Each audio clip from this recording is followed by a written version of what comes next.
ওং নমঃ শিবায়, ওং নমঃ শিবায়, ওং নমঃ শিবায়। বন্ধুরা, আজ ৭ মাঘ সোমবার। এই দিনটিকে ভগবান শিবের দিন হিসাবে গণ্য করা হয়। তাই অনেকেই সোমবার দিন ভগবান শিবের পূজা করে থাকেন। সোমবার দিন যদি আপনি শিবের পূজা করেন, তার উদ্দেশ্যে ব্রত রাখেন, তাহলে অবশ্যই সোমবারের ব্রতকথাটি শ্রবণ করবেন। যদি কেউ কোনো কারণে শিবের পূজা ব্রত নাও রাখতে পারেন, কেবলমাত্র এই ব্রতকথাটি শ্রবণ করে ভগবান শিবের উদ্দেশ্যে একটি প্রদীপ প্রজ্বলন করতে পারেন, তাতেও দেবাদিদেব মহাদেব প্রসন্ন হন। তাই প্রত্যেক সোমবার একবার হলেও ব্রতকথাটি শ্রবণ করবেন। শুরু করছি দেবাদিদেব মহাদেবের সোমবারের ব্রতকথা। ওং নমঃ শিবায়, ওং নমঃ শিবায়, ওং নমঃ শিবায়। প্রাচীনকালে এক নগরে এক মহাজনের বাস ছিল। তার কাছে অঢেল ধন সম্পত্তি ছিল, কিন্তু ওই মহাজন নিঃসন্তান হওয়ার কারণে দুঃখী থাকত। প্রতি সোমবার উপবাস রেখে সায়ংকালে শিব পার্বতীর পূজা করত ওই মহাজন। পার্বতী তার ভক্তিতে প্রসন্ন হয়ে শিবের কাছে ওই মহাজনের মনস্কামনা পূর্ণ করার আবেদন জানান। শিব জানান, হে পার্বতী, এটি মহাজনের ভাগ্যে লেখা রয়েছে। কিন্তু পার্বতী শিবের এই কথা স্বীকার করতে চান না এবং মহাজনের ভক্তির সম্মান রাখার আবেদন জানাতে থাকেন। পার্বতীর এই আবেদন মহাদেব ফেলতে পারলেন না। তিনি মহাজনকে পুত্র লাভের আশীর্বাদ দেন, কিন্তু তার পুত্রকে শুধুমাত্র 12 বছরের আয়ু দেন শিব। একথা শুনে মহাজন না তো আনন্দিত হয় না দুঃখ পায়, কিন্তু সে শিবার পুজো করা বন্ধ করে না। নিয়মিত সোমবারের উপবাস রাখত, ব্রতকথা শুনত। শিবের আশীর্বাদে মহাজনের ঘরে পুত্র সন্তান জন্মগ্রহণ করে। ছেলে 11 বছরের হয়ে গেলে মহাজন তাকে কাশী শিক্ষা গ্রহণের জন্য পাঠান। মামার সঙ্গে কাশীর উদ্দেশ্যে রওনা দেয় মহাজনের ছেলে। মহাজন নিজের ছেলেকে ধন দিয়ে বলেন, পথে যজ্ঞ করো, যেখানে যজ্ঞ করবে সেখানে ব্রাহ্মণদের ভোজন করাবে এবং দক্ষিণা দিয়ে অগ্রসর হবে। 2 মামা ভাগ্নে এভাবেই যজ্ঞ করাতেন এবং ব্রাহ্মণদের দান দক্ষিণা দিয়ে কাশীর দিকে অগ্রসর হতে থাকেন। পথে এক নগর আসে।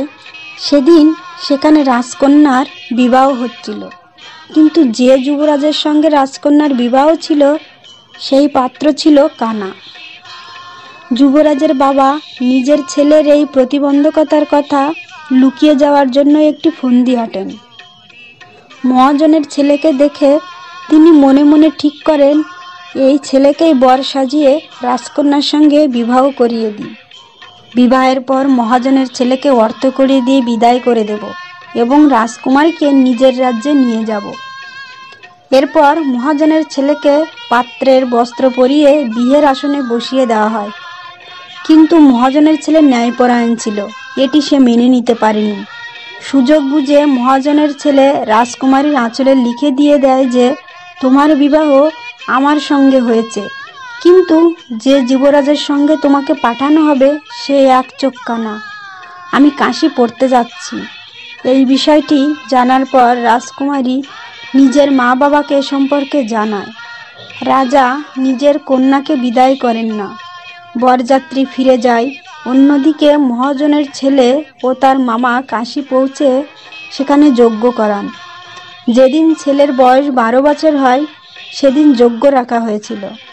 ছেলেটি নিজের মামাকে বলে, আমার শরীর ভালো লাগছে না। মামা বলেন, তুমি ভিতরে গিয়ে শুয়ে পড়ো। শিবের কথা মতো কিছুক্ষণের মধ্যেই ছেলেটি শেষ নিঃশ্বাস ত্যাগ করে। মৃত ভাগ্নেকে দেখে মামা বিলাপ শুরু করেন। সে সময় শিব ও পার্বতী সেদিক দিয়ে যাচ্ছিলেন। পার্বতী বলেন, প্রভু, এর কান্নার স্বর আমি সহ্য করতে পারছি না, আপনি এই ব্যক্তির কষ্ট দূর করুন।